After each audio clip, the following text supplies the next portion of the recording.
I'm Jeff Altman, the Big Game Hunter. I'm the head coach for JobSearchCoachingHQ.com. That's a site with curated information that you can watch, listen to, or read that's going to help you find work more quickly. I've actually watched a couple of episodes of The Job Interview on CNBC, which is designed to be this 30-minute show that is putting candidates in the spotlight. These people are scared, nervous. They talk to the camera afterwards about how they feel they did. I've seen people sweating bullets in the interview.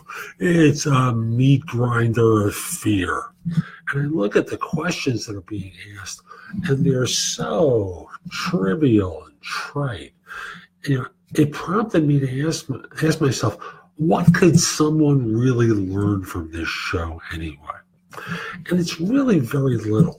This is more entertainment than reality. At least I hope it's not reality, because frankly, most of the employers aren't much better than the candidates. I watched someone recently who thought they were giving the real tough question.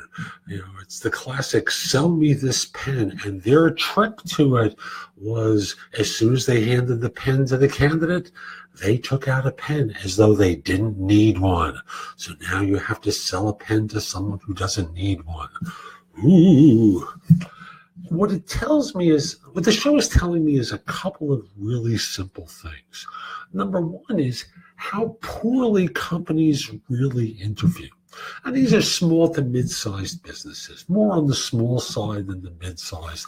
And I've yet to see a show, and I haven't seen all of them. Maybe there's been a large firm that's been involved, but generally it's the business owner, someone from HR who's interviewing the potential hire.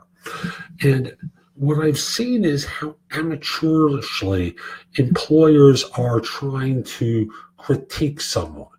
They really are not well prepared on their side. And that's something I think you need to understand as a job hunter, that perhaps you overestimate, if you're interviewing with a smaller firm, you overestimate how sophisticated the employer is and how well prepared and knowledgeable they are. You can guide a lot of the interview through your answers and anticipate the follow-up questions that they will ask, knowing full well that they're not going to be well conceived.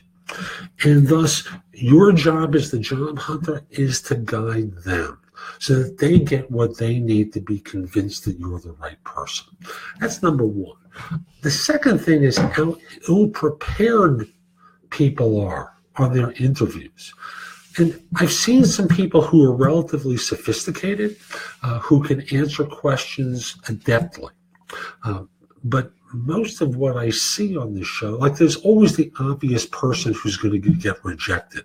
Like the guy who was being interviewed for the position where they were teaching kids to swim. And there was a moment where he was asked, what was your biggest mistake, or some question like that. And he said, I looked the other way and I couldn't find one of the kids. And then he added on, and I was afraid I was going to lose my job. Not that the kid was going to drown, but I was afraid I was going to lose my job. Suffice it to say, he wasn't chosen.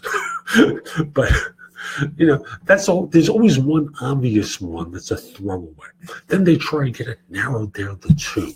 And most people aren't well prepared for the interview questions, at least the ones that they're showing on the show. And I understand there's a dramatic component to it, but the question is, what do you learn? And the answer is you could be better prepared. A subtle thing that you see time and time again is people walk off the set, walk out of the interview area, and they were obviously asked, so how do you feel you did? And there are very few people who say, I blew that one. And I know from experience when I worked in recruiting how few people will honestly tell me, I blew that one. At worst the signal is, or at best the signal may be, I'm not sure. Whenever I heard I'm not sure, I knew that they had screwed up. So in terms of basic lessons here, when you're interviewing with a smaller firm, understand that they are not generally well-equipped for interview. You can guide them with your answers to reveal things that are going to be relevant. That you need to make sure you know my single best question you should ask on any interview, which I'll include in the show notes on YouTube. But when push comes to shove, be prepared, practice your answers. Don't think your instincts about how you did on the interview are good, because generally they aren't. And know that companies don't do a good job of evaluating people, and their preparation is as bad as most job hunters. Hope you found this helpful. And if you did and you're interested in my coaching, you visit thebiggamehunter.us. There's a relevant tab on the top for coaching or whatever service that you want from me. I look forward to helping you. By the way, at my site, there's a lot of great information in the blog, thousands of posts that I've done over the years. Go exploring there. It'll help you. And if it's too much, I've curated a lot of it into my best content at jobsearchcoachinghq.com. Yes, I charge for the site, but I discount on my coaching. So you may pay on the one hand, but you get a discount on follow-up in other areas from it. Hope you enjoy this and have a great day. Take care.